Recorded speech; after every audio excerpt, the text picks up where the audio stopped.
Hello দোস্ত, আজ আমি নিয়ে চলে এসেছি মালিক মুভি রিভিউ নিয়ে।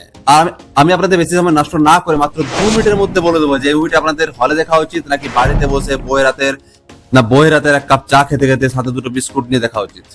আর আমি রিভিউ শেষে বলবো যে বুম্বাদাকে, যে আমাদের বাংলার ইন্ডাস্ট্রি, বাংলার গর্ব, সেখানে কি করে বাংলা ইন্ডাস্ট্রি বলিউডের ধনশ্রী হয়ে গেল, সেটা আমি এই রিভিউ লাস্টে গিয়ে বলবো। তো চলুন শুরু করা যাক। প্রথমে কথা বলি মালিউডের সেকেন্ড পার্টটা নিয়ে। মালিউডের সেকেন্ড পার্ট আপনি যখন দেখবেন তখন আপনাকে মনে হবে যেন রাবারের মতো মুভিটা টানছে, আর আপনি হর 10 মিনিট শুনবেন মালিক কো পেহচানতা হ্যায়, মালিক কোনে জানতা হ্যায়, মালিক মালিক মালিক, মানে প্রতিটা কথাতে মালিক মালিক মালিক করে করে মাথা ধরিয়ে দেবে আপনার।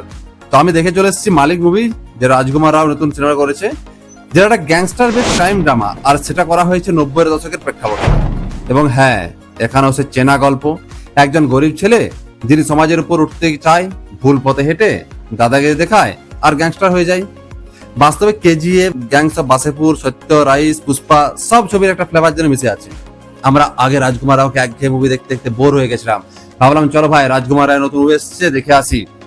দেখুন, রাজকুমারের অভিনয় নিতে কোনো কথা বলা যাবে না, কারণ সে দারুণ অভিনয় করেছে, তার লুকটাও ভালো দিয়েছে, কিন্তু সেই অরাটা আসছে না যেটা কেজিএফ এ জাস্ট ঢুকে সেরকম একটা কোনো অরা পেলাম নাই মুভিটাতে। কিন্তু মুভিটা স্ক্রিপ্টটাই ভালো নয়, তো রাজকুমার রাও কি করবে।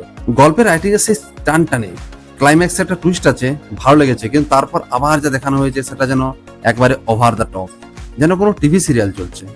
আর একটা কথা, এই সিনেমাটা এ রেটেড, কিন্তু কেন সেটাই বুঝতে পারলাম না। সামান্য কিছু হিংস্র দৃশ্য আর হালকা গালাগালি বাদ দিলে তো কিছুই নেই, সব মিলিয়ে সিনেমাটা দেখা যায়, বাট আমি বলবো বাড়ি দেখাই ভালো।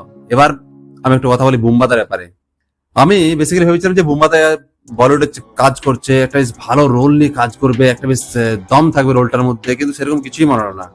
মনে হচ্ছে না সাইড হিসেবে রোল করছে। যিশুদা বা আমাদের পরমব্রতদা যখন বলিউডে সিনেমা করে তখন তাদের একটা ঠিক আছে, তাদের একটু ছোট রোল চলে, কারণ তারা আমাদের এখানে আমরা যেটা বলি না ইন্ডাস্ট্রি, যেটা বাংলার দেবজিৎ এবং অসিতের সঙ্গে আমরা তুলনা করি, সেটা তো নয়। ওরা তার থেকে একটু নিচে আছে, তো সেখানে ওদের রোলটা ঠিক আছে। বাট প্রসেনজিৎ বাট বুম্বাদা ওখানে গিয়ে এই রোলটা করে ভাবতেও পারেনি, জাস্ট আশা করিনি।